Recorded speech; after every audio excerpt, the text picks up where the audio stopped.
My name is Daniel Barrera Ortega, and I'm the program specialist at the SGSO Network, or School Garden Support Organization Network. I'm super excited to bring you this really amazing webinar today, Youth as Food Justice Leaders, presented by Aisha Biswas, Youth Programs Manager, and Jenny Pritchett, Youth Programs Manager at Growing Hope Ypsilanti in Michigan. And this we're going to talk a lot about how we can again empower our youth to be active players in their food system with some very concrete examples. So super excited to have you here. If we can go on to the next slide. Perfect. So a little bit of housekeeping. If you haven't interacted with us, hi, we are the SGSO Network, School Garden Support Organization Network, and we're a an open peer-to-peer learning network for school garden professionals. And we provide free leadership and professional development resources, as well as platforms for connection for members that work at the local, state, regional, national, and some would argue international level as well. So we're really excited to have you here, and this is one of the ways in which we really platform our members. And so, as I said, some housekeeping points. A recording of this webinar will be shared via email and will live in our recording library. So you'll be able to have access, and even we encourage you to share it with your colleagues after today's live recording. I will drop two things in the chat right now. I'm going to drop the slides for today. So if you'd like to follow along, please. I'm also going to drop the resource handout for today. These are resources that the presenters identified as being important for your future use. So they're supplemental materials. You can expect to be here for 75 minutes, so we'll get you out of here by 3:15, and we will have about an hour of content, and the last 15 minutes will be for a Q&A. So please feel free to drop your questions in the chat or using the Q&A function in your control panel as the presentation goes on, and we'll get them answered during the Q&A. And as always, we really value your feedback. We want to know what you thought of today's webinar, what you'd like to see in the future, what changes you'd like to see in the future as well. So consider please submitting your feedback at the end of today's webinar. Now we're just going to go on some exciting announcements. So if we can go on to the next slide, please.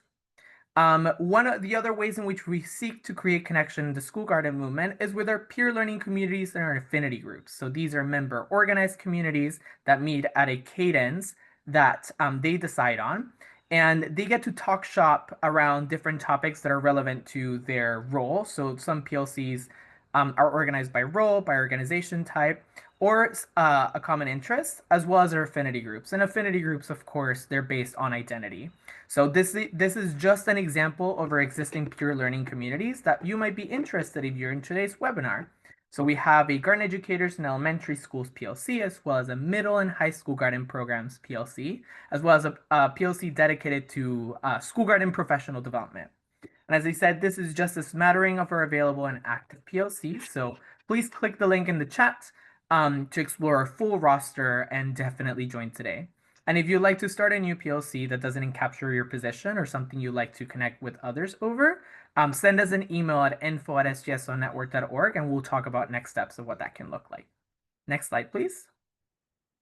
Today's webinar is part and is the launching webinar of our 2025 School Garden Support Organization Leadership Institute webinar series. So every year in partnership with Whole Kids and Life Lab, we have the School Garden Support Organization Leadership Institute, and this is a week-long retreat where participants get to connect, collaborate, and create resources for national use, as well as participate in peer-to-peer learning, as well as networking opportunities. And this webinar series really platforms their expertise in order to strengthen the school garden movement. So please check out all of the upcoming webinars of this series. We've got some really amazing topics, really amazing webinars, and they're all open for registration. So register even you can come because you'll get the recording in your email anyway. So highly recommend. And also, we have an upcoming webinar in October, the second of this series, focusing on school-based garden to cafeteria programming. So how can we grow produce in school gardens and really create and highlight them in school programming? This is on Wednesday, October 29th, 2:30 Pacific, 5:30 p.m. Eastern. Next slide, please. And last but not least, we have our registration for the Growing School Garden Summit will open very soon. So definitely sound off in the chat if you've been to the Growing School Garden Summit. It's one of the best conferences I've ever been to, and it's all about invigorating and really creating deep connections within the school garden movement. The Growing School Garden Summit is hosted by the Sprouts Healthy Communities Foundation, and it is planned in partnership with LifeLab and the SGSO Network. Will happen in February 19th to 22nd next year in 2026 in Arizona, in Phoenix, Arizona, which is the backyard of Sprouts, the Sprouts Market. So really cool opportunity. Highly recommend getting on the e-list so you can make sure to know as soon as registration opens. That is enough for me. Thank you all again for being here, and I'm going to hand it off to our presenters of today. So please, Jenny and Aisha, take it away. Thank you, Daniel. Thanks for the lovely introduction. We're so excited to be kicking off this webinar series. And we had a great time at the SGSO Leadership Institute, so definitely check that out. We can go on to the next slide. My name's Jenny Pritchett. This is my colleague, Aisha Biswas. We are the managers of the Team Leadership Program at Growing Hope in Ypsilanti, Michigan. And we're so excited that you're all here today to learn a bit more about our program, and you'll get to hear from some of our teams throughout this presentation as well. Some of our learning targets for today, we're hoping that you will gain an understanding of youth-driven principles and the philosophy of the Growing Hope Teen Leadership Program. We want to provide a concrete example and key structural elements of a program that has developed young food justice leaders over the course of several years. And lastly, we hope that you learn about how youth-driven facilitation and leadership can lead to impactful community engagement. So a little bit about Growing Hope. We are a small nonprofit in Ypsilanti, Michigan. Our mission is to foster a just and equitable local food system where all people are empowered to grow, buy, sell, prepare, and eat nourishing food. So we do that through several program areas, the first being our farm and garden program. So we have an almost 1.5 acre urban farm in Ypsilanti where we grow a lot of food to give away for free to our community. We also do a home vegetable garden program where we help build beds at people's homes and give them seedlings to start their own home garden. We run the Ypsilanti Farmers Market. We also, in that market hall, we have an incubator kitchen. So that's a fully licensed kitchen where small businesses can rent out our space to cook their food and sell it at markets or other avenues where they sell their food.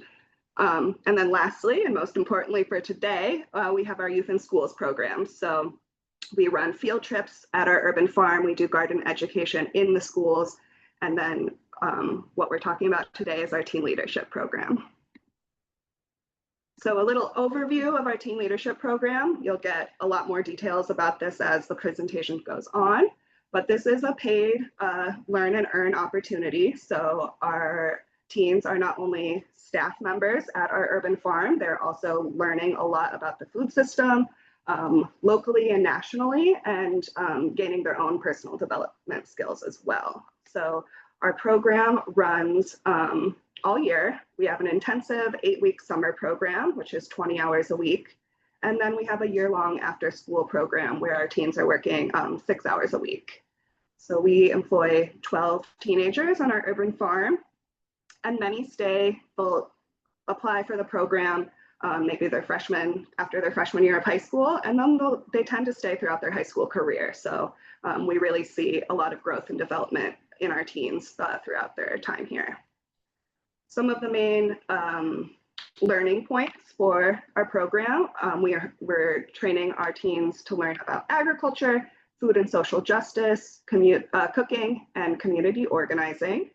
Our teens steward 3 different areas on our farm. So they learn how to garden plan, they learn how to start seeds, they do the planting and the harvesting of the food, and they really just take care of crops from start to finish.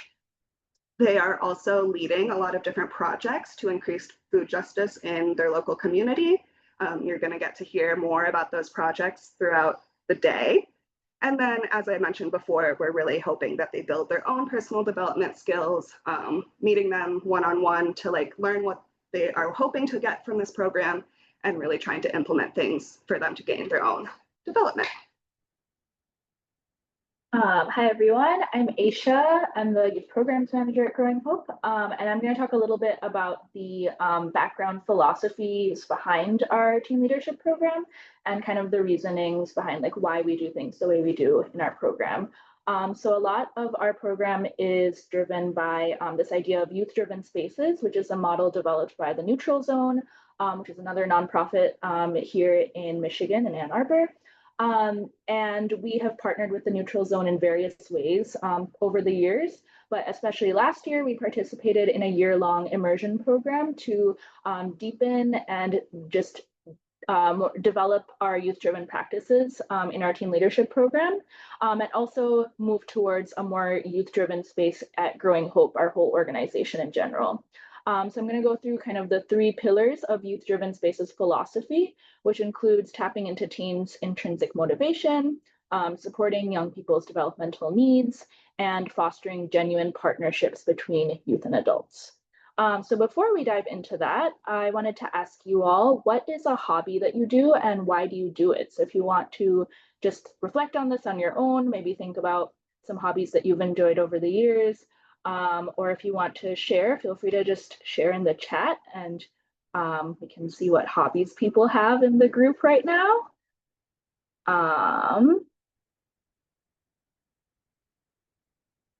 Don't be shy, feel free to share. All right, we have some dance, embroidering, nature journaling, crocheting and weaving, cooking, rollerblading, arts and crafts, improv comedy, swing dancing, aquaponics. Oh, I love it. This is great. Yeah, working out. So yeah, as people continue to share and you reflect on your own, I encourage you to also think about like, why do you do these hobbies and what makes these activities something that you find yourself returning to over and over again? And as you're thinking about that, chances are this might have something to do with intrinsic motivation. So intrinsic motivation is the first kind of pillar of youth-driven spaces. It's really important as intrinsic motivation is something that comes from within yourself and makes you want to do something without necessarily having to do with external rewards. And a lot of ways that we incorporate intrinsic motivation into the teen program include through these kind of 4 areas. So challenge, curiosity, control, and enjoyment. So chances are if you shared a hobby or you're thinking about a hobby that you enjoy, it might have to do something with these 4 aspects of intrinsic motivation. So in terms of challenge, we're always encouraging a lot of growth in our teens. They're learning new skills here. They're gaining opportunities for things like public speaking and critical thinking and problem solving. We really try to encourage curiosity about the natural world around us and the food system that we operate in. In terms of control, we try to give our teens a lot of autonomy in terms of how they're placemaking in the spaces that we steward here on our urban farm. So they're really able to like create a vibrant garden space where they can really leave their mark. And then we also give them control over program evaluation and actual development of our programming itself. So we want to make sure that they're feeling like they have autonomy over our programming and over the space that we're creating here. And then of course, enjoyment is really important. We want to build a welcoming community where everyone feels seen and heard and valued. And we just want to make sure that everyone's like excited about learning to garden and cook and just enjoying the fruits of our labor that we put in here. So that's kind of the first pillar of youth-driven spaces. The second one is the 7 developmental needs of adolescents. And these are like heavily researched developmental needs that are really important in young people, especially in adolescence. And we make sure to keep all of these needs in mind as we're developing our programming. So these include physical activity, structure and clear limits, creative expression, self-definition, competence and achievement, meaningful participation, and positive social interaction. So if you're someone who works with young people, especially teenagers, I'd encourage you to think about these developmental needs and how you're kind of catering to them in young people, because they're really important. And this photo on the right is of our teens and our paper plate awards that we make for each other at the end of our summer program. And then finally, the third pillar of youth-driven spaces is youth-adult partnership. And the neutral zone defines this as youth and adults acting in a democratic fashion through shared work intended to promote social justice, strengthen an organization, and or to affirmatively address a community issue. And in our case, we are definitely touching on all three of those. So we're, especially Jenny and I, as the adult advisors of our teen leadership program, we're really working in a democratic fashion with our teens to promote food justice, also strengthening our whole organization, Growing Hope as a whole. And of course, affirmatively addressing a community issue, which is, everything to do with the food system and food justice in Ypsilanti. This kind of youth-adult partnership idea includes authentic decision-making, so making sure that youth are really authentically participating in the process and making decisions that affect them. Community connectedness, of course, we're always fostering a sense of community building, and just keeping in mind that this is all because the work of building a just food system has to involve youth who are going to be actually carrying forward this work for years to come. So we really do deeply believe that here at Growing Hope. Next, I'm just going to talk a little bit about community building. This is a really important part of our program as well. So we make time in the summer and after school program to do team builders together. Our team builders are led by our teens, and this is really essential for building trust in a group, for building the cohesion and just having fun together.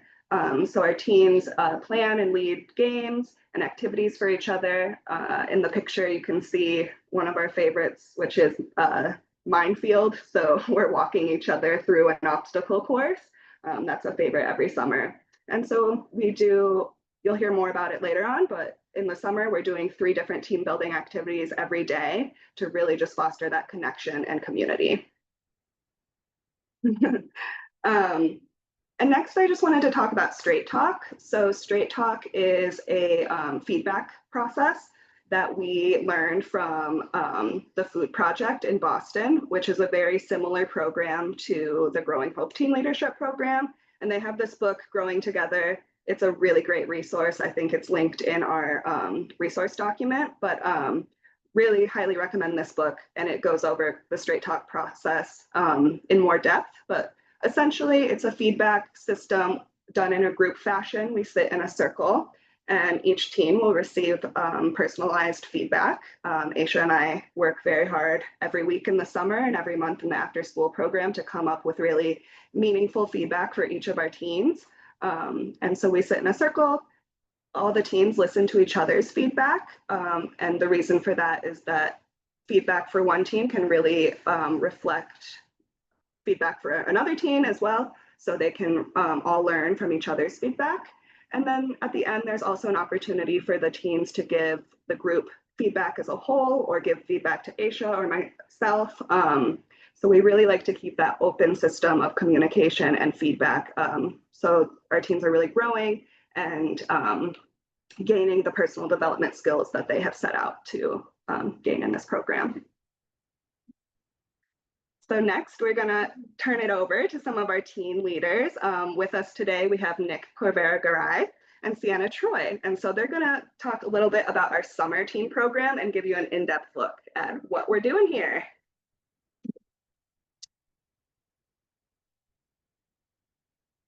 Hi, I'm Sienna. And for the overview of our program, it's 8 weeks long. Our program is 8 weeks long. And it goes from June through August, and then we meet every Monday through Thursday from 9 a.m. to 2:30. And our group consists of 12 team leaders, and then we have 2 to 3 leaders who have additional leadership roles, they're the ones who are mostly making up the check-ins and our then we start our mornings with farm work, which usually consists of just like weeding most of the time, or just like maintenance around the farm. And then we do that in our three main areas, which are our oasis, our sharing garden, and children's garden. In the afternoon, we have our workshops, which consist of our food justice, social identity, community organizing, and cooking. And then I think about once a week, sometimes we go on field trips, where we have like a community engagement event. And then we also start our weeks with our weekly themes. So like, and then we'll have like a skit that like represents our theme for that week. Our daily schedule, so we start at 9 and then we start with a little check-in, which is just like a question or a game. And then at 9:30 we begin farm work. Like I said, it's kind of like maintenance around the farm, just weeding, mulching our areas. Sometimes it involves like planting new things. And then at 12 we take our lunch. And then after lunch we have a little energizer because sometimes after lunch we get a little tired, a little lazy. So this is an energizer to like pump up the energy. And then at 12:45 we begin one of our three workshops. And then at 2:15 we have another checkout, which is a question or a game. Hi, I'm Nick. So we're gonna go through a summer team and growing hope summer team leadership program. So on Monday we do a lot of harvesting because over the weekend things grow a lot. So we harvest things and we stock our free produce cooler, which is in our parking lot. We do lots of weeding and planting. As you can see in the picture, we harvested some kohlrabi. This was like one of my highlights of this summer was our kohlrabi. And then in the afternoon, we have a food justice workshop, which is led by the adult staff. And we talk about food systems, agriculture and ecosystems, food apartheid, indigenous food sovereignty, industrial and sustainable agriculture. And you can see in these pictures, the one with on the bottom is us doing our workshop about food systems and talking about like how we think our food gets from where it comes from to our plate. And then, yeah, I don't know. I can't really see the second one, but it's okay. Okay, so then on Tuesdays, we begin our day with farm work, but we have Tuesdays are our youth volunteer days. So youth from Ypsi from ages 11 to 17 can just come and volunteer, and then our team program kind of runs that, like they work with the teens to just do work around the farm. And then in the afternoon we have our community organizing workshop, which is led by our adult staff, and then it includes youth as leaders, social change, ecosystem, mutual aid, speaking to powerful people, and then charity versus solidarity. And then you can see to the left one of our teams in our program working with one of the youth to restock our cooler from things that we harvested around the farm. And then at the bottom is one of our community organizing workshops, just us writing down or like doing whatever we were doing that day. So then on Wednesday, we do a lot of compost related things. So we flip the compost, we spread compost tea, we do more weeding and mulching. We do just like general maintenance, and then we also do signage and beautification. So this summer and last summer, we painted a lot of murals and signs. So you can see in the picture, one of the teens is painting a mural on one of the beds in our sharing garden, and it just really makes the space a lot nicer. And then in the afternoon, we have our social identity workshop, which is led by the teen crew leaders. And those workshops are about intersectionality, racism, gender and sexuality, class, ableism, and privilege. And then on Thursdays, which is what most people look forward to the most, we have our cooking workshops. And then on our cooking workshops, we harvest some crops that we have on the farm and we use those to cook. But in the past, we've made focaccia, which is like the flour one, the one you see with all the flowers on it. Like they're really pretty colorful. Yeah. And then we made herb butter, fried rice, pesto, pasta, tacos, summer rolls, biscuits and gravies, and frittata. And yeah, as you can see, all the pictures. Oh, sometimes we have guest chefs too that come and help us cook, or they'll give us recipes. Yeah. And then we end it with straight talk, which Jenny talked about a little bit earlier. And then we have farm work in the afternoon after we're done cooking. And then sometimes we'll also have guest presenters come to the farm, which is always really fun. So we've had someone from the local apothecary come and teach us all about herbal medicine. We've had a local business come and show us how to grow mushrooms. And we had some guest chefs like Sienna mentioned earlier. And then we've also had teens who have graduated from the program come back and lead workshops for us. So that's always really fun. We also go and host field trips at the farm. We went to a local food forest and we helped out there. We made tea bags and had seed giveaways for our seed library, and we've hosted field trips that our teams have helped like lead. And then we've also cooked food that was grown from the farm and gave it away for our produce for our local vegan food distribution. And then at the end of the summer, kind of to show off everything that we've done, we have our celebration. So we cook and prepare and like plan out a 3-course farm to table meal, and we give lots of farm tours for everyone that comes, so like our family, friends, and different community partners. This summer we made fruit pizzas, which you can see on the bottom, and they were really tasty. And yeah.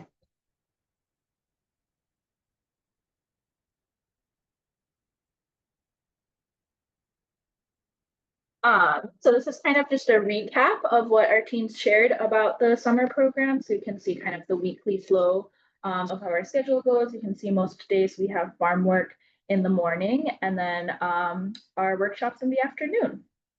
So that slide is there for your reference later. And then now we're going to kind of move into the after school program. And so our summer program again was 8 weeks in the summer. And then starting right around now, we actually had our first day yesterday. We start our after school program, and that goes from now all the way until the end of May. We meet 3 days a week, so Tuesday through Thursday from 4 to 6 p.m. And we also have additional weekend events throughout the year. And crew members will usually continue in the after school program after completing the summer program. And as Jenny mentioned earlier, like teens are often continuing from year to year throughout their high school career. In the after school program, we're more focused on really deepening that knowledge of food justice. We focus a lot on youth-led facilitation. A lot of community engagement projects take place over the after school program. And then we also do all of our crop planning for the teen-led areas of our urban farm. All of that takes place over the after school program as well. And then Jenny talked about Straight Talk, which we do every week in the summer program. And in the after school program, we change that to more of a monthly Straight Talk. So a little bit about youth-led facilitation. Our teens are really involved in facilitating every meeting day during the after-school program. So adult staff will do a training on how to best facilitate meetings, how to include active meeting strategies, and how to build and lead a workshop. So in the photo with the calendar, the April calendar, you can see lots of different handwriting going on. Our teams are working together to plan out the calendar of events, what we're working on every day. And so that includes some workshops that they're leading for each other. So our teams like learn how to build a workshop, and then they choose a topic that they're passionate about to lead for the rest of the group. So some past topics have include preserving fresh food. That was one of our students was really into vacuum sealing. So they taught us how to use a vacuum sealer and save some produce from the farm for winter. Another teen, actually Sienna, she led the effects of colonization on the food system. That was something they were talking about a lot in school. And so she brought that knowledge in to lead for the rest of the group. And then Nick taught us how to make pupusas. So a lot of our teens will bring in recipes that are really special to them, that they've learned from their families or at home, and share it with the rest of the group, it's really special and adds more to that community building, which is so important to our program. And then, as I mentioned, we do all of our crop planning over the after school program. So this starts with a lot of knowledge building coming from adult staff. So we'll lead workshops on things like plant families, intercropping and companion planting, square foot gardening, and other techniques used in crop planning. And then we really turn it over to the teens to facilitate crop planning for their areas of the farm. So again, they steward kind of 3 large areas of the farm, including an area called the Oasis, which is kind of a central gathering space, the sharing garden, which is open to the public to come and like pick produce as they want, and then also our children's garden, which is used for programming for younger kids, and also just another open area for the farm for youth to come and enjoy. So our teens really have a lot of responsibility in terms of like figuring out what they want to grow in these spaces, and they are in charge of choosing like the varieties of crops. They figure out all of the plant spacing, the seeding and planting schedules. You can see an example of like a crop planning worksheet that they might use to plan some of these areas.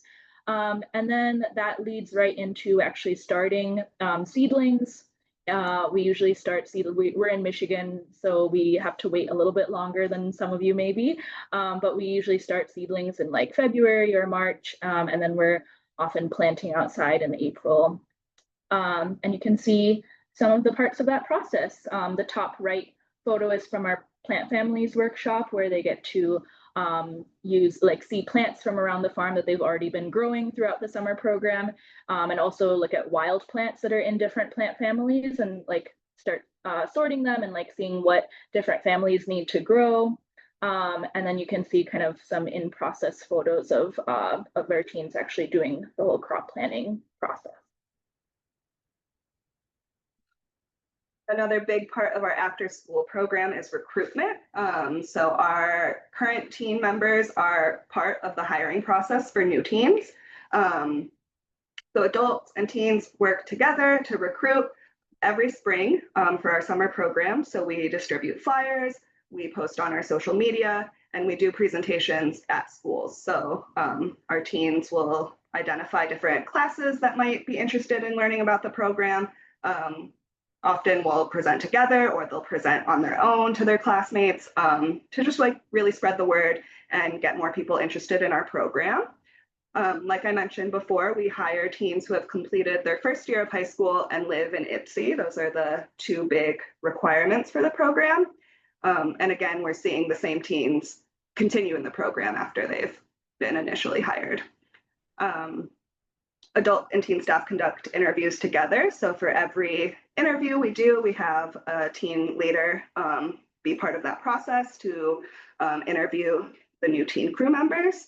And so they gain experience of the interview process and what that can look like. And then the adult staff does make the final selection of new teen crew members, but it's really our teens who welcome in the new teen crew members and make them part of our community and our space together. So now we're going to go over some past projects that we've completed in our after-school program. I think everything we're talking about after this slide we did in our last year after-school program. And yeah, we've got some cool projects to show you. So as they said, we started our seed library last year. We started by the team wrote a grant to OBAPO for the construction of the seed library, and then we built it last year, and it's open to the community. We had a little event, which is the picture that you see at the bottom, to like introduce our seed library and let people know it's here. But it's just free seeds that anybody can come take, and then people can also donate their seeds. But a lot of the seeds are like saved from our farm, from plants that we've grown.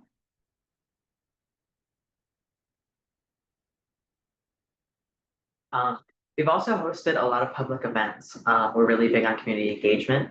So the very first picture you can see are food documentary screenings. We watched, I think, like 12 different documentaries, and it was open to the public, and anyone could come and watch movies with us, and it was really fun.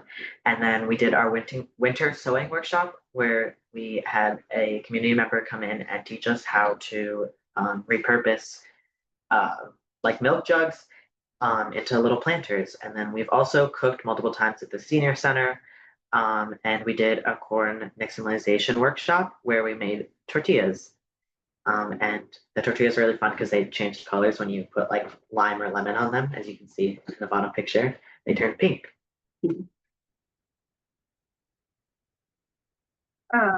As we mentioned Neutral Zone a few times throughout today's presentation, Neutral Zone also hosts an annual Youth Driven Spaces conference. So our teen leadership program has led workshops for the past 2 years at those conferences. The first one was about herbal teas, how to make your own herbal tea bags. So they harvested a lot of herbs from our farm, dried them, and then took them to the conference to teach people the properties of each of the herbs and how to assemble your own tea bag with the herbs. So that was a lot of fun. And then the second one was upgrading ramen with edible weeds. So we harvested a bunch of springtime edible weeds, red dead nettle, dandelions, chickweed, a lot of different things. And we brought those with us. We cooked ramen and taught people the different properties of these edible weeds and how to make a simple meal a little bit more nutrient dense with things that grow all around you all the time.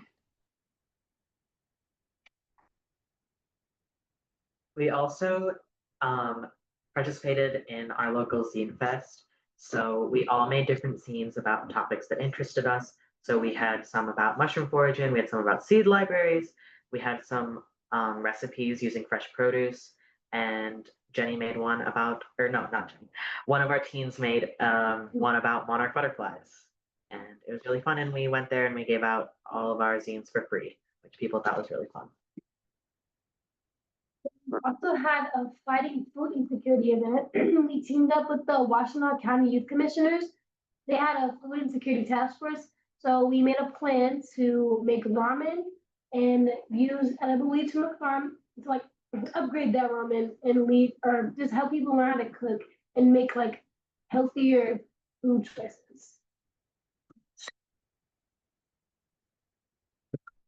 Our teens also got to participate in our indoor farmers market that we run at Growing Hope, and they were able to be vendors basically. So they made those tea bags that Jenny was talking about using coffee filters. So they are the ones who harvested and processed and dried all of these herbs. They handmade the tea bags.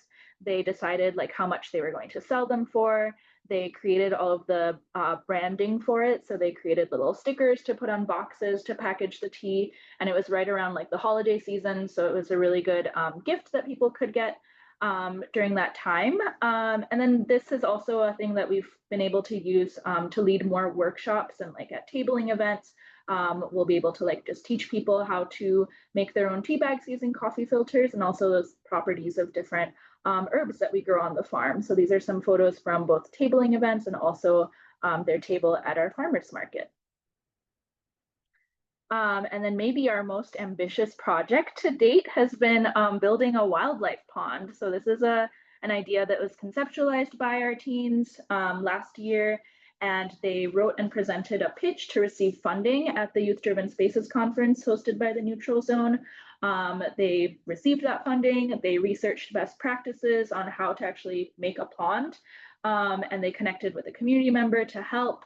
And then over the course of last summer program, they actually dug and created the pond with the help of youth volunteers. And now we have a pond on our farm. It's definitely a work in progress. It's going to be, we're going to keep working on it next year as well, probably. And it was really built with the intention of welcoming wildlife to the farm and being another part of like our ecosystem. They wanted to focus on native plants as part of that as well. So we're learning a lot through this process of building a pond, but it was definitely a very youth-driven project over the course of this last year. Now we're gonna share just some takeaways that our teens and myself and Aisha, just some sentiments about our programming. So I'll let Sienna start us off.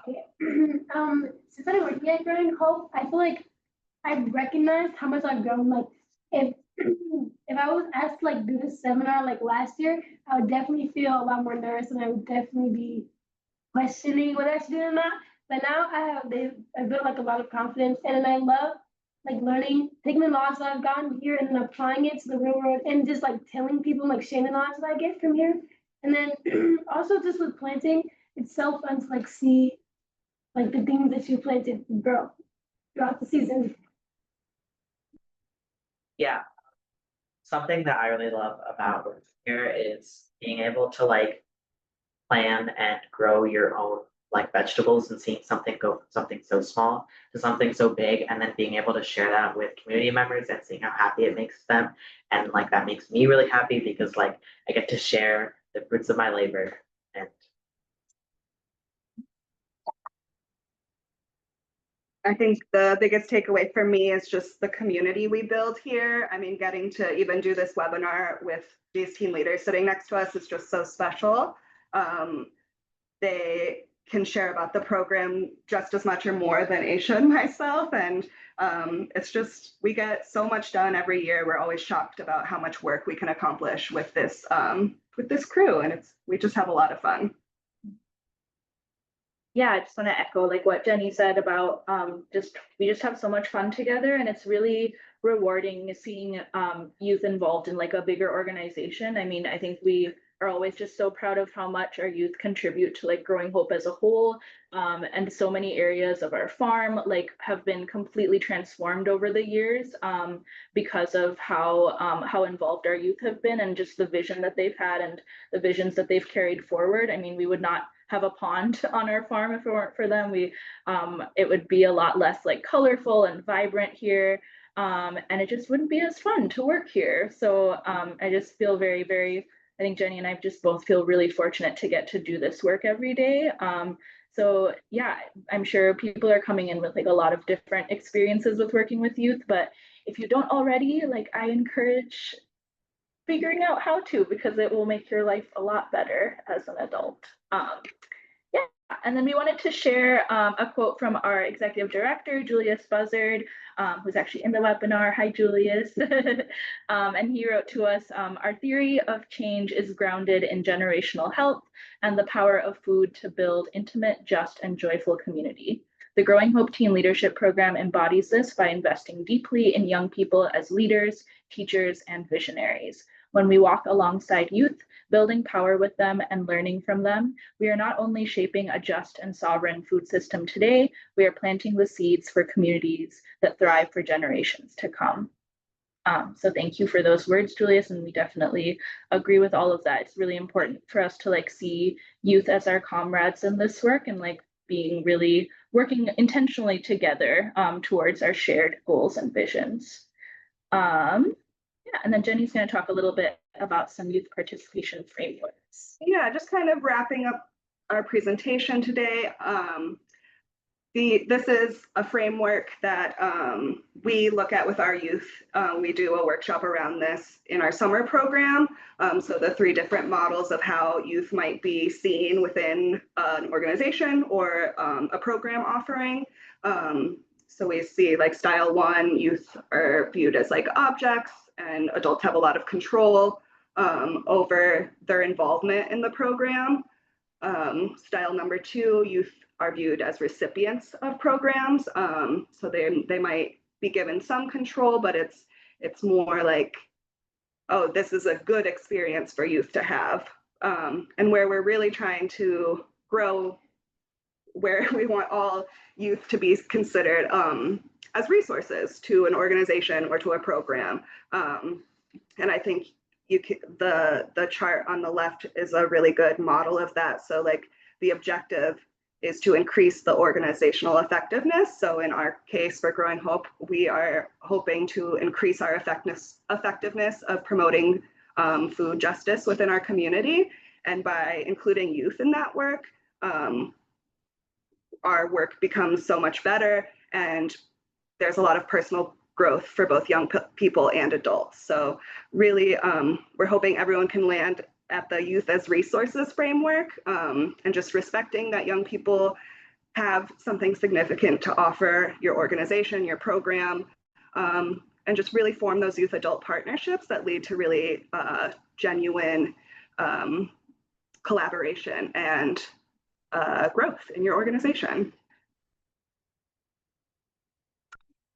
This is some data from our summer teen leadership program this past year. So we do a pre-survey at the beginning of summer to see where our teens are at, and then at the end of the program we do a post-survey.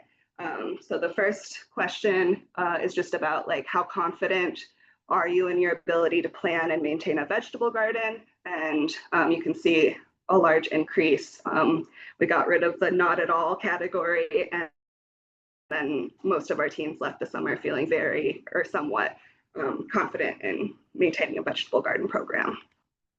And our whole survey is linked in our resource document. So if you want to see the survey as a whole, you'll have that provided to you as well. So the second question was, how confident are you in cooking food for yourself and others? Again, the numbers kind of speak for themselves here. We see our teens are really gaining a lot of confidence in their cooking abilities through those cooking workshops throughout the summer. And then the final question we just wanted to show you was, do you feel like you have an impact on your community? And again, we see that 66.7% of our teens are saying that most of the time they're feeling like they have an impact on their community. And we hear that like directly from this work that they're doing here. They feel like they play a larger role in their communities. And this is just a quote from one of our teen crew leaders who graduated this summer. He says, "I've grown more than I sometimes realize with Growing Hope. The workshops especially have taught me more skills than I could list. And more importantly, they've helped connect me to Ypsilanti community, our food system, and the amazing people who keep it all running." So it's just a nice quote from Eli. So now we want to kind of turn it over to you all and have you think a little bit and reflect on if you are someone who works with youth, or if you're working at an organization that involves youth in some way, just thinking about like how can your program or organization become more youth driven. So if you have any ideas, feel free to put them in the chat, or maybe things that you're thinking about after hearing from us today. We'd love to see what people are thinking about. And feel free to just keep putting your ideas in the chat as I move into another framework. So this is an activity that if you work with youth, this is something that we recommend you do at some point. So this was an activity facilitated by the Neutral Zone at one of their conferences. And basically you can see there's youth on one side and adults on one side, and all of these slips of paper had different aspects of a program. So for example, like reflect on group meetings, facilitate meeting discussions, generate ideas for new projects. So all these different like things that we might do in an organization. And our teens were asked to sort these into the Venn diagram as like how do we operate right now? And this was actually an activity where adults were not allowed to talk. So Jenny and I just sat back and let the teens like sort all of these out and figure out where we were at.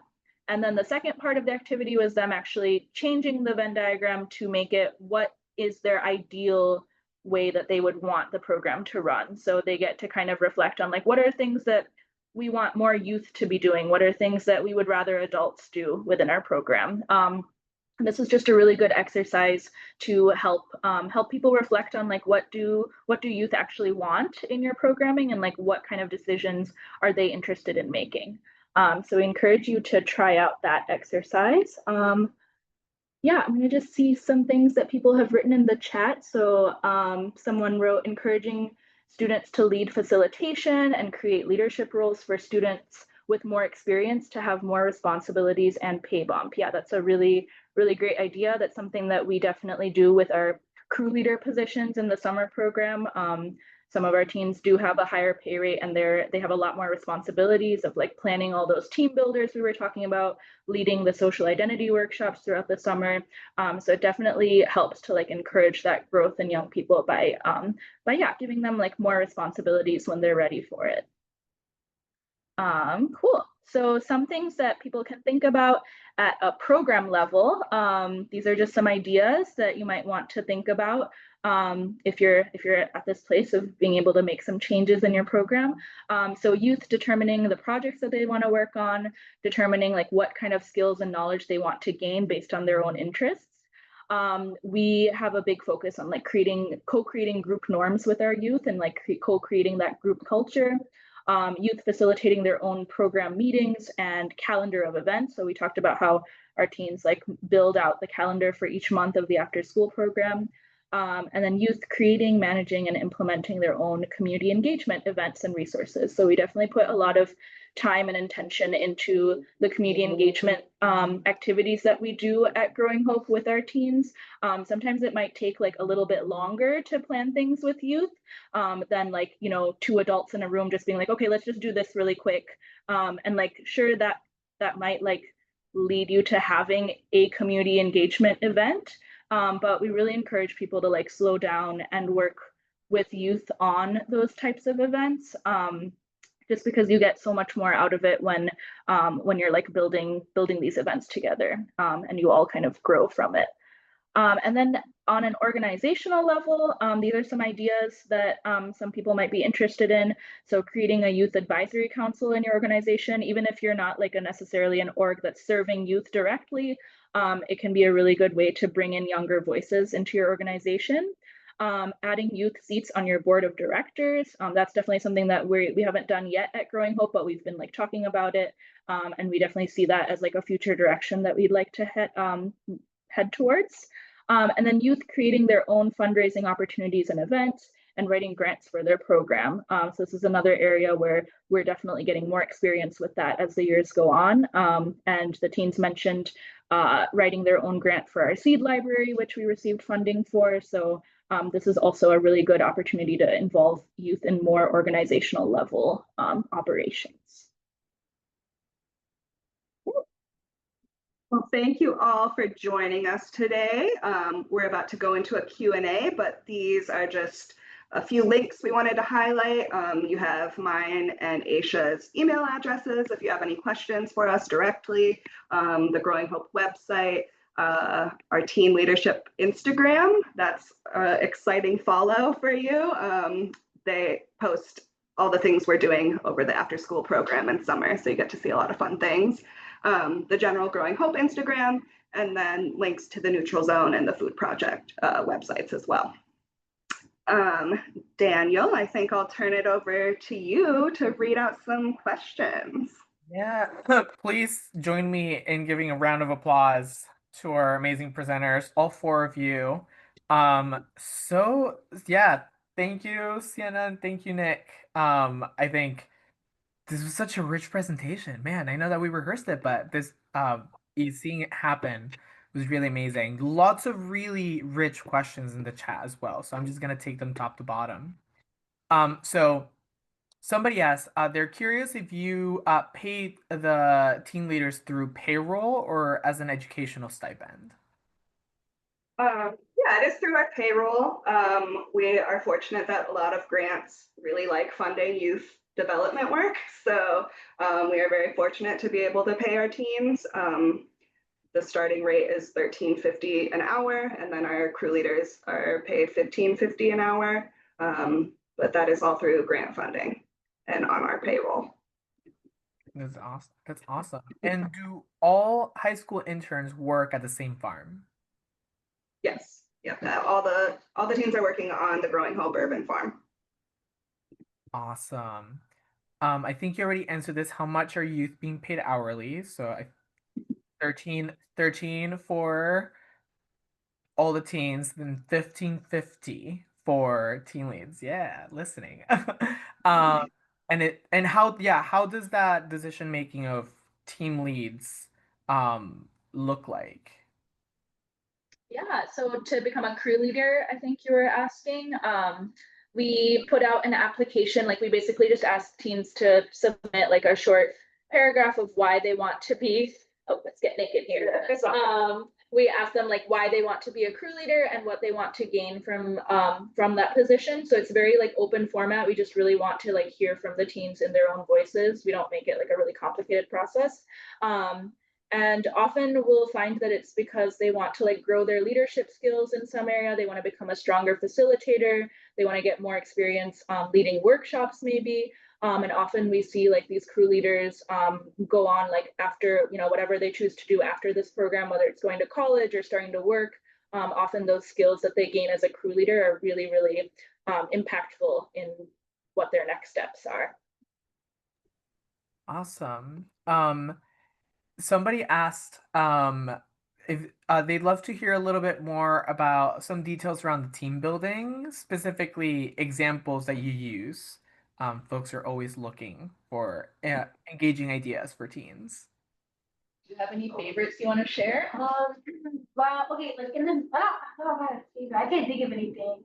Well, okay, one that was like really popular for a minute. We played like Ninja, and Oh my god. that was like more of an energizer that we did after lunch.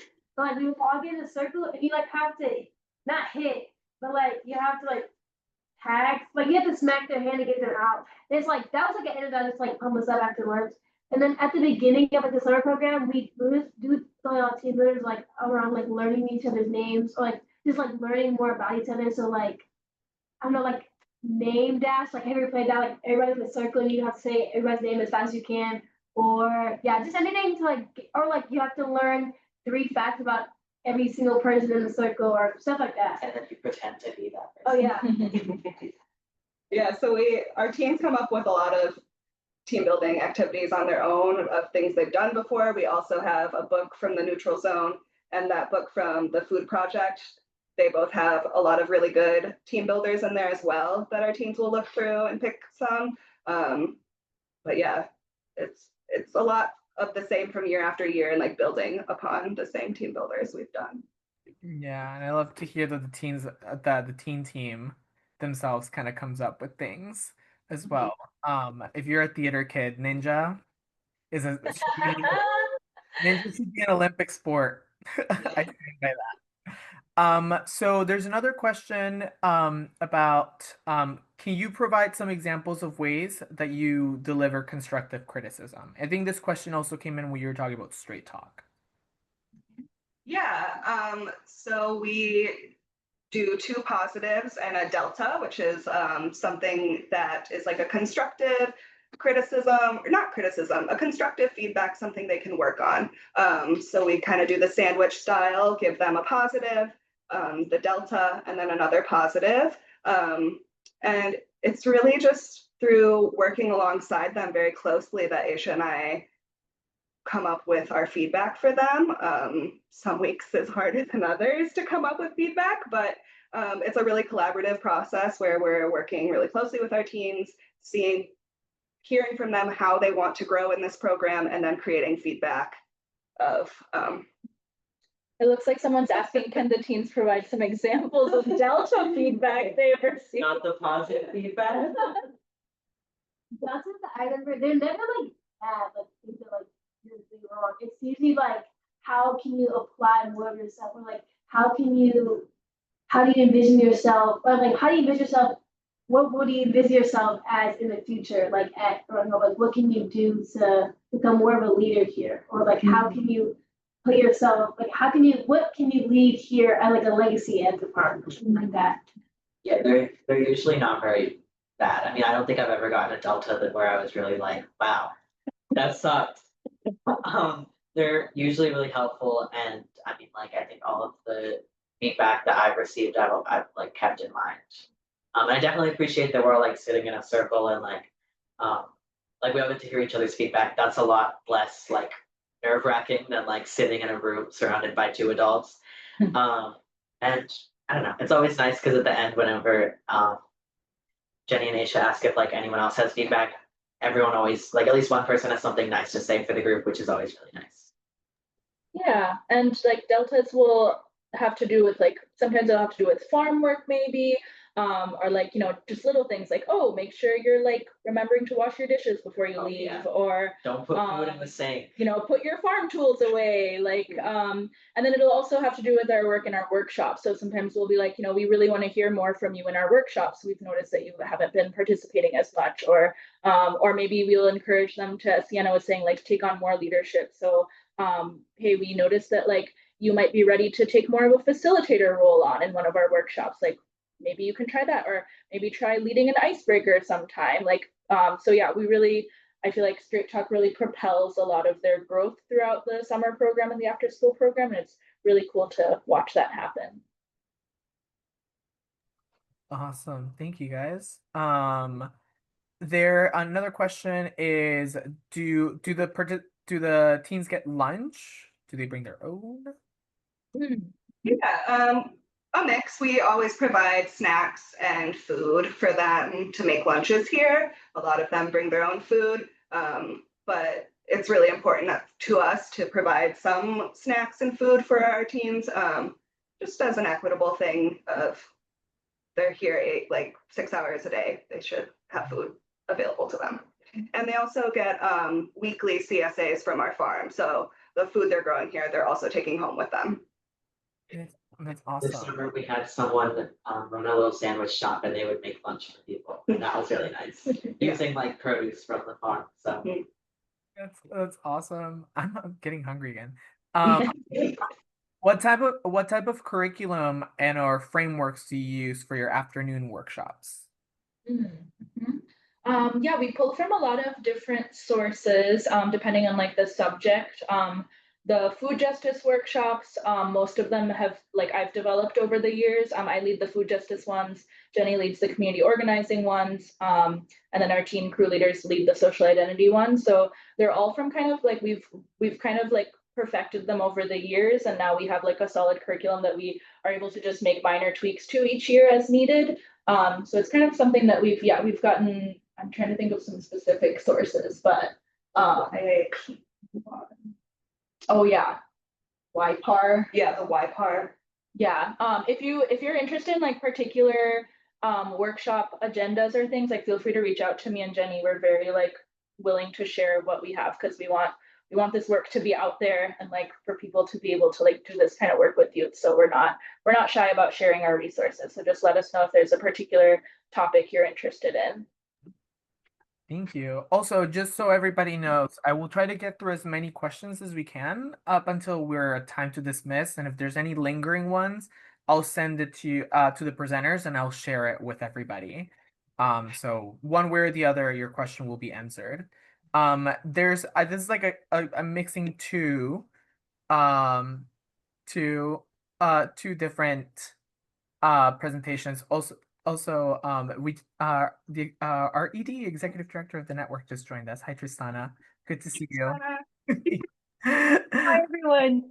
Didn't want to interrupt. Jane at the perfect time. We got lots of great discussion for the questions for Q&A. So sit back and enjoy. But so this is I'm mixing two questions together that I think are related. It's really amazing that you guys do 3 days a week the whole year. One, do students come consistently, and how do you all approach time off? I believe probably for I think this is for the teens. How do you is there a certain amount of hours they need to complete to by the end of this internship? So this is a job, so time off, like for most jobs, has to be requested. We set a certain limit of days that they can request off in the summer. I believe it's 4 program days they can miss.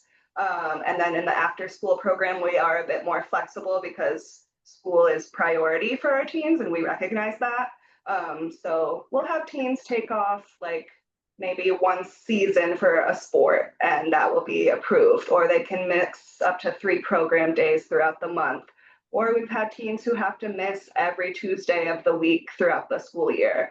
So there is a lot more flexibility in the after school program, but we set like the standards of, communication is key and try not to like miss more than these approved number of days throughout the program.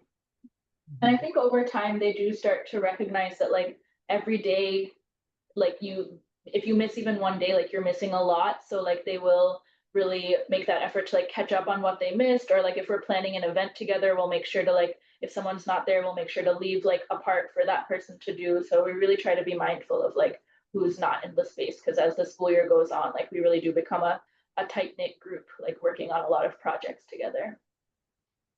I think this is related. How much time or number of hours is expected of the team participant each week or month during the school year? And is it the same over the summer? Is it different over the summer? Yeah, so the summer is more intensive. It's 20 hours a week that they're working here. And then the school year is 6 hours a week, plus additional events. What was there another part of that question? Is it no, it's if it's the same, like what that commitment looks like in the summer.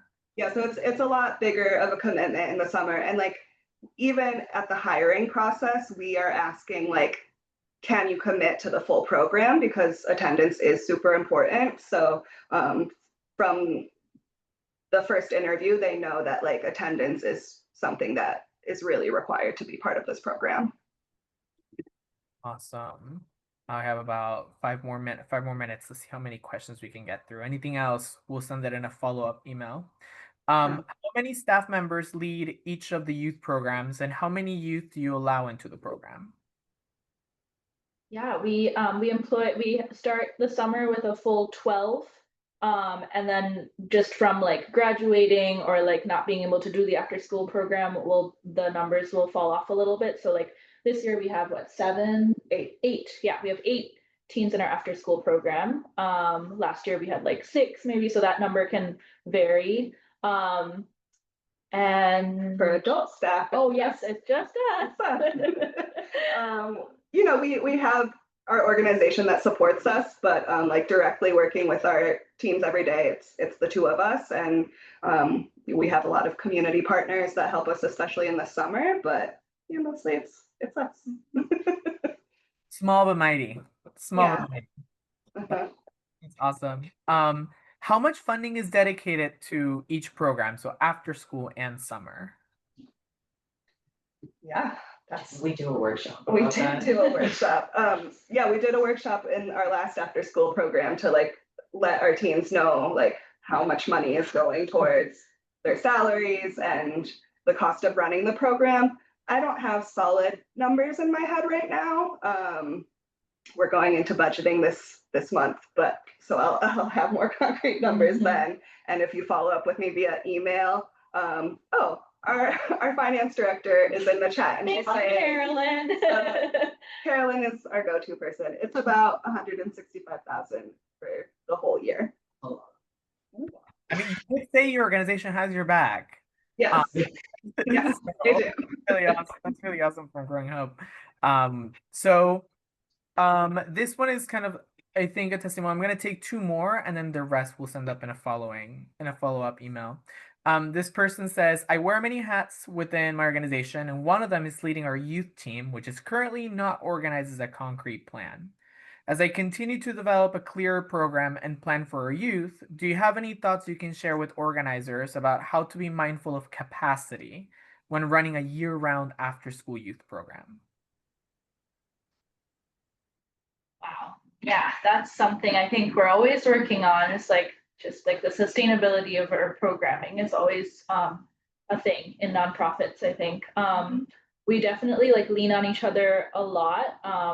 Yeah, and honestly our teams, like I feel like with every year that we've been at Growing Hope, like our teams kind of get more responsibility because they're becoming stronger and stronger leaders with every year. So I remember when I first joined this organization and started facilitating this program, like the adult staff were leading all of the team builders. And I obviously prefer it much more this way where the teams are leading team builders for each other. I mean, it's so much more impactful that way. Like they grow as facilitators. It's less of a load on us to plan those out every single week. So just like little things like that, like really, again, seeing youth as resources, I think is a really big way to like make your own work sustainable and just really see them as partners in your work. Yeah, especially the after school program and like them planning the calendar each month, like that's huge. They know what each day we're gonna do. And some of the days like H and I might be leading a workshop, but then they're leading a lot of workshops as well. So just like partnering with your youth to make it more sustainable is our biggest piece of advice. Awesome. And here's another this is going to be our last question for today. I thought this was really interesting. Curious if you all have had conversations on how providing free produce may undercut other local producers. I know we have a local community farm that tries to sell no lower than other producers, but it's a sliding scale upon request. Curious on how to balance empowering local producers with equitable access to fresh produce. Yeah, I think this conversation has come up a bit in our organization because we also run farmers markets in our city, which is kind of at another location. I mean, we're all in like a small city, but our urban farm is not like where the farmers market is. So that's where we have our like you pick sharing garden, we have our free produce cart. So like just location wise, it's a little bit separated from like where our farmers market is and where vendors are and other like local food vendors are. So I think that helps a little bit. I think, I mean, the way that like we see it is like food is a human right and like everyone needs it. And we're just trying to fill like that gap of like people who don't necessarily have the money to be able to shop at the farmers market. We want to make sure that they're still getting produce. And we're a nonprofit, so we're not trying to like make money off of our produce. Like that's not one of our main revenue sources right now.